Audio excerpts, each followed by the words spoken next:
जय जय श्री राधे। ओम हरि ओम।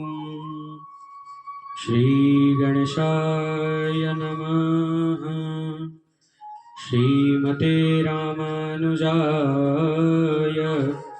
नमः। श्रीमातृपित्रे चरणकमलेभ्यो नमः। श्रीगुरुचरणकमलेभ्यो नमः। सृष्टो या सर्गरूपा जगद्वन्विधो पालनीया च रौद्री संहारे चापि यस्या जगदादिमखिलं क्रीडनं या पराख्यया पश्यन्ति मध्यमाथो तदनु भगवती वैखरी वर्णरूपा सा स्मद्वाचं प्रसन्ना विधिहरिसा राधितालङ्करोतु। ॐ भगवत्यै नमः। श्रीजगदम्बिकाय नमः। जय जय श्री राधारमण। जय जय नवलकिशोर। जय गोपीचितचोर प्रभु। जय जय माखन चोर। जय जय माखन चोर। जय जय श्री राधे। प्रिय भक्तों, जैसा कि हमने एक वीडियो में कहा था, जो कि हमने सुबह के वक्त बनाया था, जैसा कि हमने वीडियो में कहा था कि शाम तक या रात तक आपको मेरी एक वीडियो उपलब्ध मिलेगी, तो वो वीडियो यही है।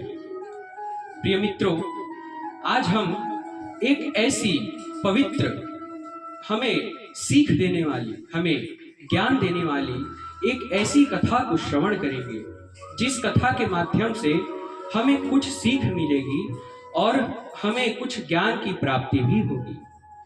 प्रिय बंधुओं, वो कथा है महर्षि वशिष्ठ और विश्वामित्र की, और उस कथा में हरिश्चंद्र की भी व्याख्या आती है। प्रिय बंधुओं, एक बार व्यास जी महाराज परीक्षित को जब सर्प डस लेता है, उनका शरीर भस्म हो जाता है, तब जन्मेजय को व्यास जी महाराज श्रीमद् भागवत महापुराण का श्रवण कराते हैं। श्रीमद् भागवत में यह कथा हमें प्राप्त होती है। कौन सी कथा? आइए हम अपने कथा की ओर प्रस्थान करते हैं। एक बार व्यास जी महाराज से जन्मेजय प्रश्न करते हैं कि हे महाराज, क्या तीर्थों में रहने वाले जितने भी लोग होते हैं, क्या तीर्थों में जो भी रमण करते हैं, तीर्थों में जो भी अपना निवास देखते हैं, क्या उनमें काम, क्रोध, लोभ, वासना नहीं होती? क्या उन्हें कभी क्रोध नहीं आता? तब व्यास जी महाराज बड़ी ही नम्रता से इस वाणी को कहते हैं कि हे परीक्षित पुत्र जन्मेजय, तुम ऐसा क्यों सोचते हो कि जो भी तीर्थों में रहते हैं उन्हें कोई लोभ नहीं होता, उन्हें कोई क्रोध या मत्सर नहीं होता? तुम ऐसा मत सोचो, तुम्हारा ऐसा सोचना व्यर्थ है। तब व्यास जी महाराज बड़े ही विनम्रता पूर्वक एक कथा को श्रवण कराते हैं। किस कथा को? आइए हम उस कथा को श्रवण करते हैं। वह कथा है महर्षि वशिष्ठ और विश्वामित्र की। उन दोनों में व्यास जी महाराज कहते हैं कि हे परीक्षित पुत्र जन्मेजय, हे भारत, उन दोनों महर्षियों में वह मानसरोवर पर रहने वाले महर्षि थे। मानसरोवर में तो अनेका तीर्थ हैं, मानसरोवर तो तीर्थों के राजा हैं। कुछ भी कहें, हे प्रभु, हे जन्मेजय पुत्र, हे परीक्षित पुत्र जन्मेजय, तुम ऐसा मत सोचो कि तीर्थ में रहने वाले कोई भी मनुष्य अपने लोभ से, अपने कामना से बचे हुए होते हैं। हे भारत, तुम उस कथा को श्रवण करो। एक बार जब विश्वामित्र और वशिष्ठ तक अपने मद और लोभ में आकर आड़ीबक युद्ध करने लगे थे, तो हम तो मनुष्य हैं, हमारी तो बात ही क्या। तब जन्मेजय पूछते हैं कि हे व्यास जी महाराज, हे सत्यवती नंदन, आप हमें इस कथा को श्रवण कराइए। आखिर कौन सा ऐसा कलह उत्पन्न हो गया जिसके वजह से महर्षि विश्वामित्र में और महर्षि वशिष्ठ में इतने भयंकर युद्ध का संचारण हो गया। इस कथा को हमें श्रवण कराइए। जन्मेजय, व्यास जी महाराज जन्मेजय को पहले तीर्थों के बारे में समझाते हैं कि वो कहते हैं कि तीर्थ जो है वह हमारे शरीर के मैल को धो सकता है, हमारे मन रूपी मैल को नहीं धो सकता। इसीलिए हे भारत, हे परीक्षित पुत्र, तुम्हारा ऐसा सोचना व्यर्थ है कि जो तीर्थ में होते हैं उनका कभी भी कोई आहत नहीं होता। तुम ऐसा मत सोचो। और व्यास जी महाराज कहते हैं कि हे महाराज, जब पवित्र नदियों में, जो नदियां समुद्रगामी होती हैं, अर्थात जो नदियां समुद्र में जाकर मिलती हैं, वो नदियां भी श्रावण और भाद्रपद में रजस्वला से परिपूर्ण हो जाती हैं, रजस्वला अवस्था से। तो जब वो तीर्थ और पवित्र नदियां होकर भी ऐसे अवस्था को प्राप्त होती हैं, तब वहां के मनुष्य किस प्रकार क्रोध लोभ लालच से दूर हो सकते हैं। हाँ, भले ही उनमें यह मत्सर कम हो, कम से भी कम हो, लेकिन उनमें भी यह मत्सर पाया जाता है। तुम ऐसा मत सोचो। तब आगे व्यास जी महाराज वशिष्ठ और विश्वामित्र के युद्ध को प्रारंभ करते हैं। वह कहते हैं कि एक बार हरिश्चंद्र नाम के एक राजा हुए। उनकी कोई संतान नहीं थी। जैसा कि हम भी यह जानते हैं कि हरिश्चंद्र का कोई संतान नहीं था, लेकिन उन्होंने यज्ञ के द्वारा अपने रोहिताश्व नामक संतान को प्राप्त किया था। तब आज हम उसी कथा को श्रवण करेंगे। तो हम कहाँ थे प्रिय मित्रों? हम थे कि एक हरिश्चंद्र नाम के एक राजा हुए। उन्हें कोई पुत्र नहीं था। एक बार उन्होंने पुत्र प्राप्ति के लक्ष्य से नरमेध यज्ञ किया। कौन सा यज्ञ किया? नरमेध यज्ञ। नरमेध अर्थात जिसमें नर की बलि दी जाती हो। नर के बलि के बाद ही पुत्र प्राप्ति का सौभाग्य प्राप्त होता है। तब राजा हरिश्चंद्र ने नरमेध यज्ञ किया और नरमेध यज्ञ से वरुण देव बहुत प्रसन्न हुए।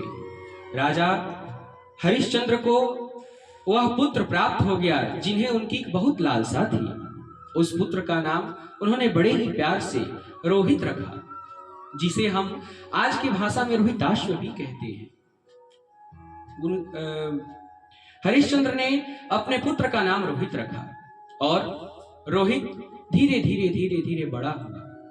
जब रोहित ने जन्म लिया था, तब उसके 2-3 दिन बाद ही वरुण देव राजा के महल में आए। उन्होंने कहा, हे महाराज, मेरे यज्ञ के प्रभाव से आपको एक सुखदायी पुत्र प्राप्त हुआ है।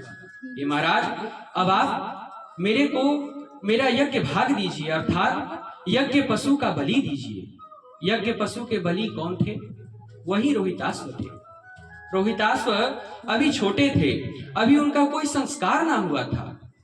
तब हरिश्चंद्र महाराज कहते हैं कि हे देवश्रेष्ठ वरुण देव, आप अभी 1 माह के बाद आइए। अभी तो मेरा बालक छोटा है, अभी तो मैंने इसका कोई संस्कार भी नहीं किया।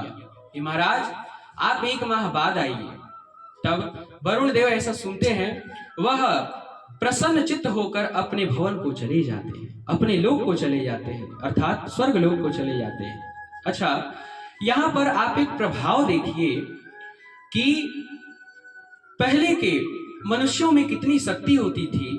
नरमेध यज्ञ मनुष्य खुद करते थे, पूजा पाठ वह खुद करते थे, लेकिन यज्ञ भाग मांगने देवता आते थे और अप्रत्यक्ष रूप से नहीं, प्रत्यक्ष रूप से आते थे। उस समय के मनुष्यों का प्रभाव देखिए, उस समय के सनातन की शक्ति को देखिए। देवता खुद आते हैं। आवाहन के बाद देवता अप्रत्यक्ष रूप से नहीं प्रत्यक्ष रूप से आते हैं। आज हमने वह शक्ति कहाँ खो दी?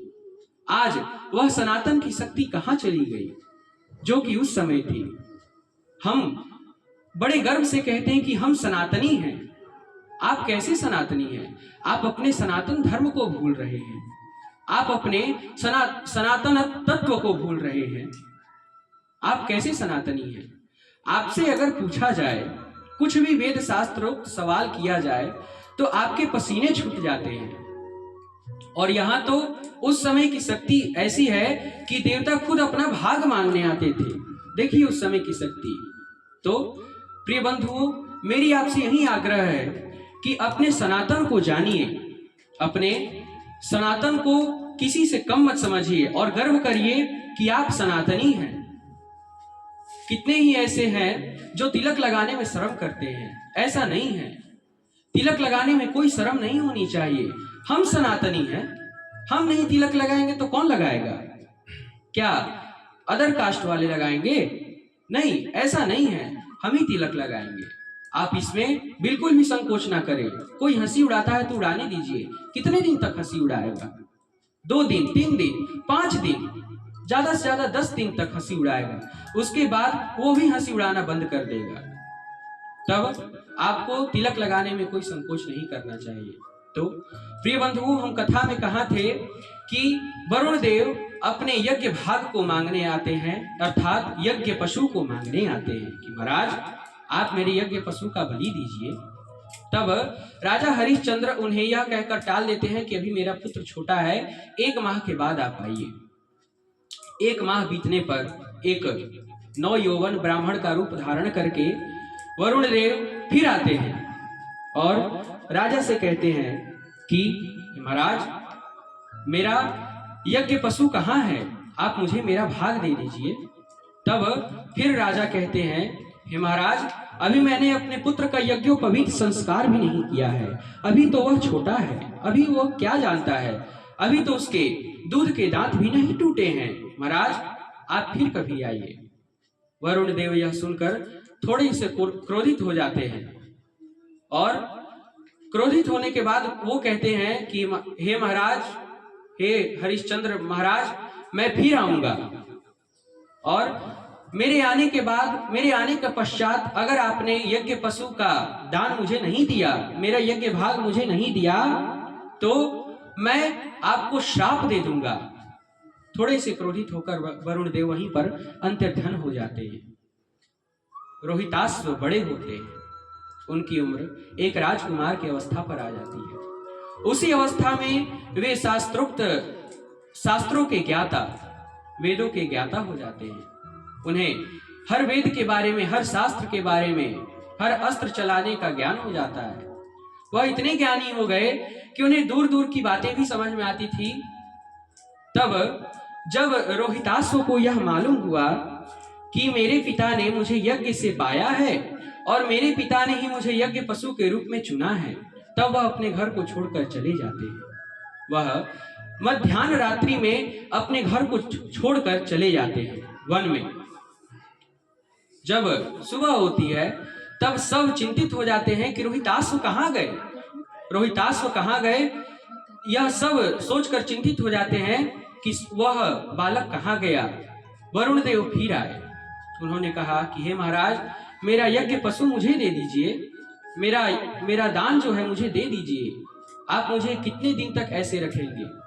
तब हरिश्चंद्र कुछ लज्जा युक्त होकर कहते हैं कि हे देव श्रेष्ठ, हे वरुण, मुझे क्षमा करिएगा।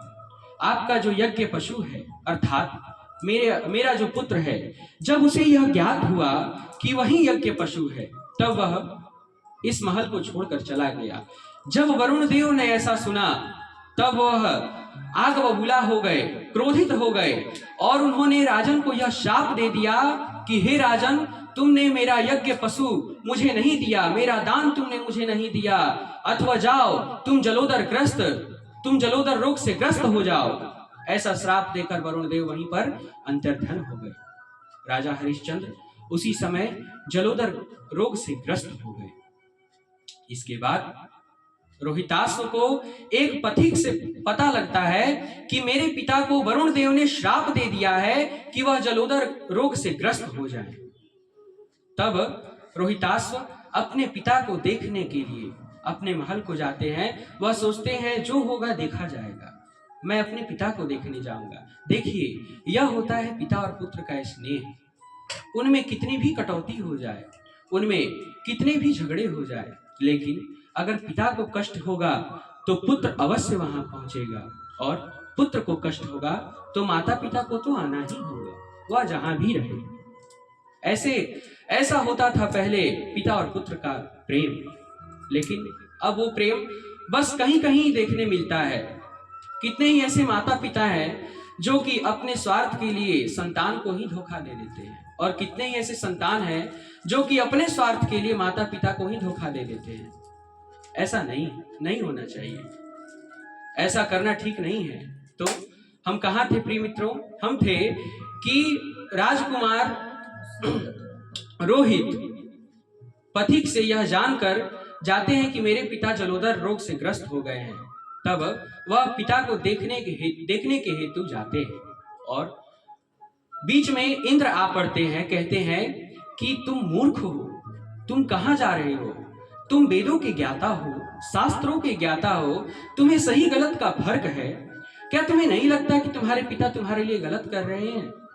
तुम एक राजकुमार हो, तुम दिव्य पुरुष के समान हो, और वो तुम्हें यज्ञ पशु बनाकर तुम्हारी बलि देना चाहते हैं। तुम मूर्ख हो, तुम क्यों जाते हो? देखिए, ऐसे कितने ही लोग हैं कि अगर पिता पुत्र में प्रेम होगा, तो अगल बगल के पड़ोसी आएंगे कि इनमें इतना प्रेम क्यों है, इनमें फूट डाला जाए। तो उसमें आपकी क्या व्यवस्था बनती है कि क्या पड़ोसी फूट डालेगा तो मैं डाल दूंगा? नहीं। अगर पड़ोसी ने कह दिया कि आपके पिता आपका ऐसा ऐसा शिकायत कर रहे थे, तो क्या आप मान लेंगे? पहले पिता से पूछने के आप अधिकारी नहीं है? एकदम है। पहले आप अपने पिता से पूछिए। अगर पिता बोले कि हाँ मैंने ऐसा बोला है, तब आप उस बात पर विश्वास करिए। क्योंकि आज के इस युग में इंद्र जैसे ही कितने ऐसे व्यक्ति हैं जो कि एक दूसरे के प्रेम में फूट डालने के लिए घूम रहे हैं। खुद का तो प्रेम बनता नहीं है किसी से, और दूसरे के प्रेम को देखकर जलते हैं कि इनमें प्रेम कैसे। ऐसे व्यक्तियों से बचिए। तो हम कहाँ थे प्रिय बंधुओं?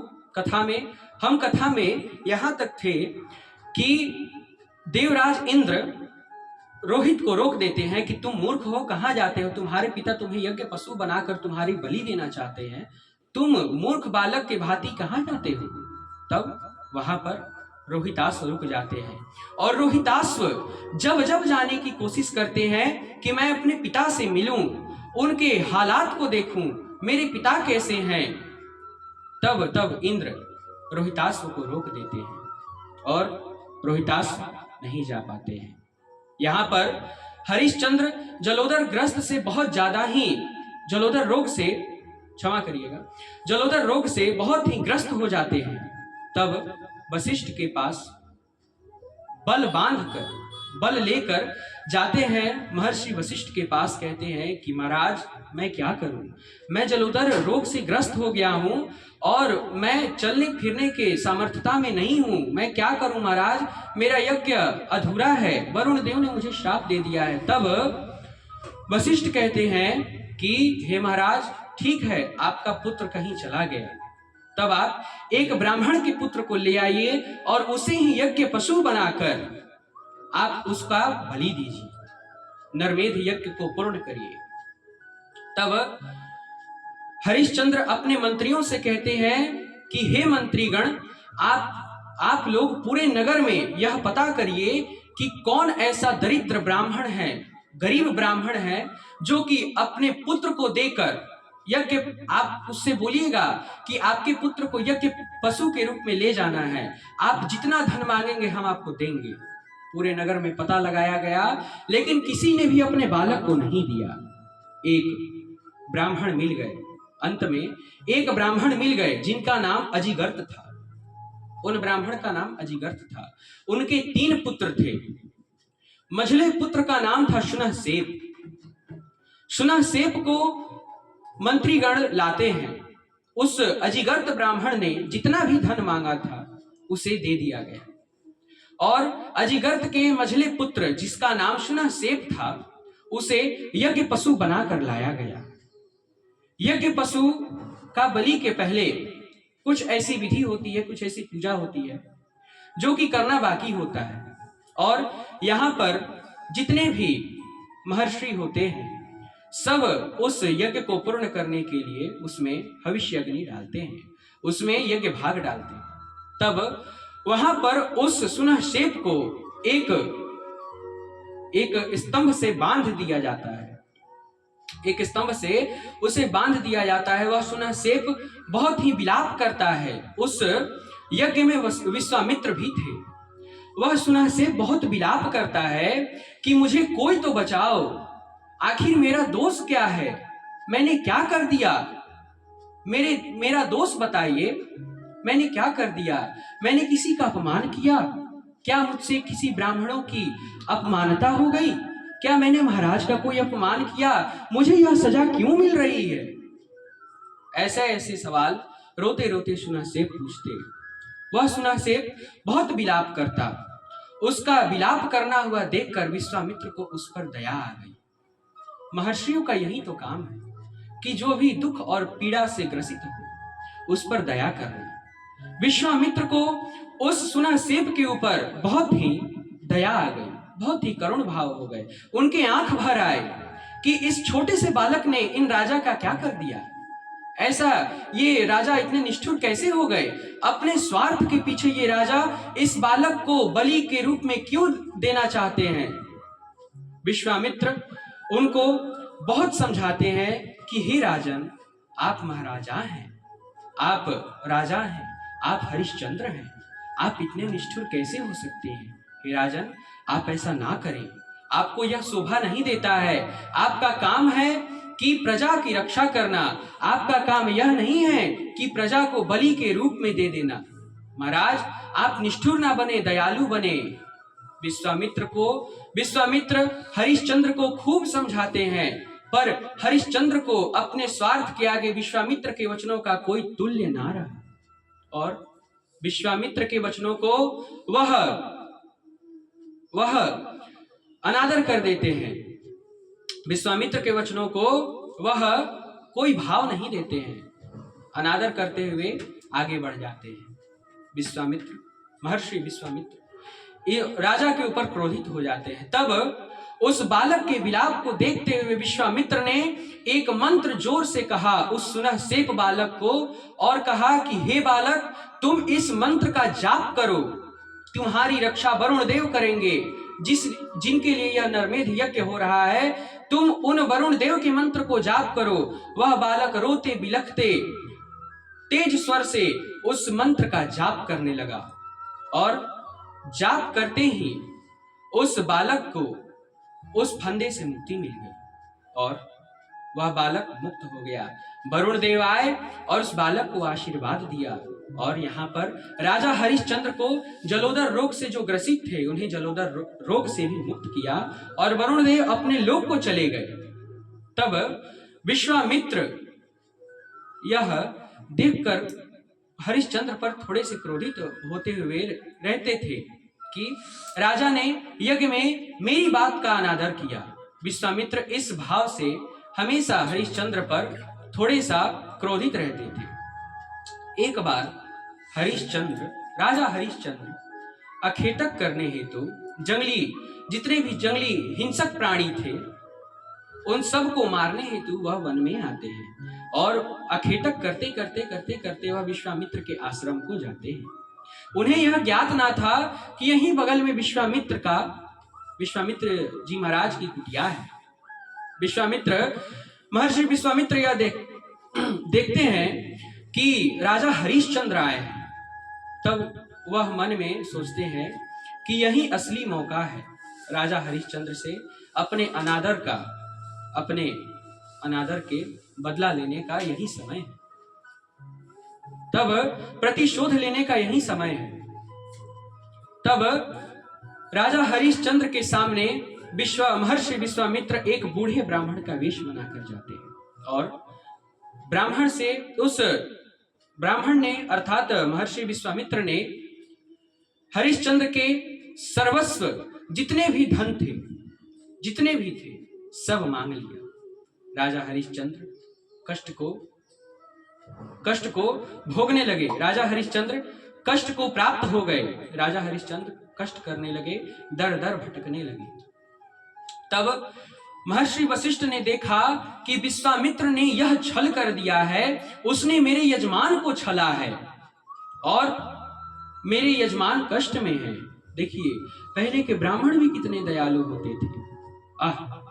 पहले के ब्राह्मण भी कितने दयालु होते थे। ऐसा नहीं है कि आज के जमाने में ब्राह्मणों की दयालुता चली गई, नहीं, दयालुता है, लेकिन कुछ ऐसे निष्ठुर लोग मिल जाते हैं, कुछ ऐसे निष्ठुर पापाचारी लोग मिल जाते हैं कि ब्राह्मणों को अपने दयालुता को छोड़ना होता है, त्यागना होता है। वो युग हो या ये कलयुग हो, ब्राह्मण की दयालुता कहीं नहीं जाती है। ब्राह्मण को अभी भी आप देख लीजिए, ब्राह्मण जहां पहले था वहां भी है।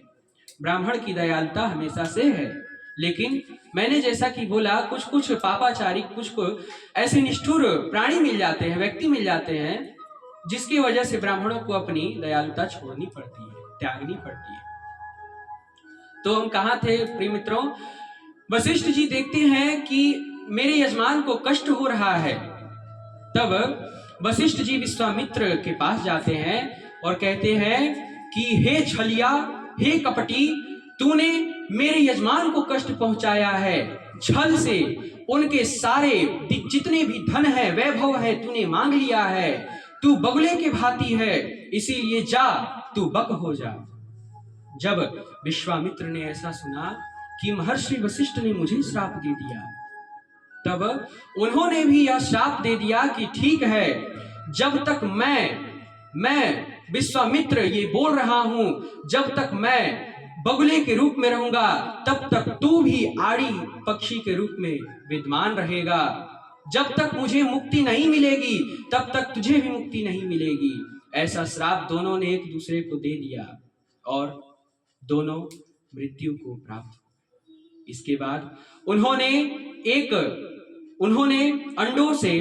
अंडों को फोड़कर वो बाहर निकले, जिसमें विश्वामित्र हो गए बगुला और वशिष्ठ हो गए आड़ी पक्षी। दोनों ने मानसरोवर पर खूब भयंकर युद्ध रचाया। उन्होंने 1000 वर्ष तक इस युद्ध को चलाया। कोई एक दूसरे को चोंच से मारता, तो कोई अपने पंख से मारता, तो कोई अपने नोखीले नाखूनों से मारता। दोनों एक दूसरे को घायल कर देते और एक दूसरे का रक्त बहता रहता। इतना भयंकर युद्ध हुआ था, आड़ी बक युद्ध इतना भयंकर युद्ध हुआ था कि मानसरोवर के जो जमीन है वह खून से सन गए थे। तब लोक पितामह ब्रह्मा जी वहीं से जाते हैं। वह देखते हैं कि यह बगुले के रूप में महर्षि विश्वामित्र हैं और आड़ी पक्षी के रूप में यह वशिष्ठ जी महाराज हैं। ये दोनों मेरे ही पुत्र हैं, यह दोनों क्यों लड़ाई कर रहे हैं? तब ब्रह्मा जी को उन पर दया आ जाती है। देखिए, ब्रह्मा जी पिता हैं, ब्रह्मा जी यह जगत के पिता हैं। पिता का यही धर्म है कि जब दो पुत्र लड़ने लगे तब उनको ऐसे ही अलग करना चाहिए, उनके लड़ाई को, उनके कलेश को खत्म करना चाहिए। ये नहीं कि जब दो पुत्र आपस में लड़ रहे हो तो बैठकर तमाशा देखें, नहीं, उन दोनों के कलेश को समझिए और उन दोनों के कलेश को समाप्त करिए और उनमें फिर से स्नेह का भरण पोषण करिए। तब ब्रह्मा जी अपने शक्ति से विश्वामित्र रूपी बगुले को विश्वामित्र के रूप में परिणित करते हैं और आड़ी रूपी वशिष्ठ जी महाराज को वशिष्ठ जी महाराज के रूप में परिणित कर देते हैं। और दोनों में ब्रह्मा जी दोनों को स्नेहपूर्ण बनाकर अपने लोक को चले जाते हैं। वह युद्ध ऐसा हुआ था कि देवता भी देख रहे थे। जब देवताओं ने देखा कि इन दोनों महर्षियों में स्नेह हो गया, तब देवता भी अपने लोक को परमपिता ब्रह्मा जी को प्रणाम करके अपने लोक को चले गए। और यहाँ पर वशिष्ठ और विश्वामित्र में फिर से वही स्नेहता भर गया। दोनों अपने आश्रम को चले आए। तब यहाँ पर व्यास जी महाराज कहते हैं कि हे परीक्षित पुत्र जन्मेजय, हे भारत, हे महाराज, आपने सुना मानसरोवर भी एक तीर्थ है। तीर्थ में रहने से नहीं होता है। तीर्थ आपके शरीर के मैल को धोएगा, तीर्थ आपके मन के मैल को नहीं धोएगा।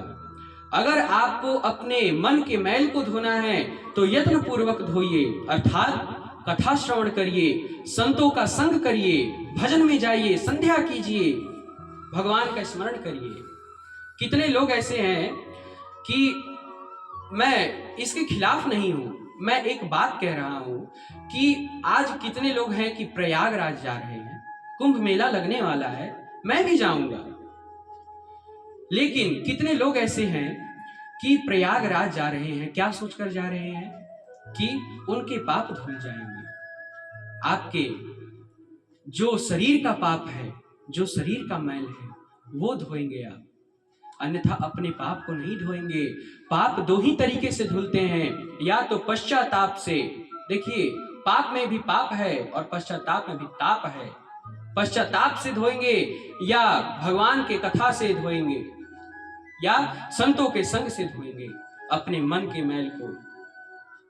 तो प्रिय मित्रों, आज हमने ये इस कथा से क्या सीखा कि तीर्थ जो है हमारे शरीर के मैल को धोता है, मन के मैल को नहीं, मन के पाप को नहीं। तो आज हमने इस कथा से ही श्रवण किया, हमने यही सीखा। प्रिय बंधुओं, आज के लिए इतना ही। राधे राधे।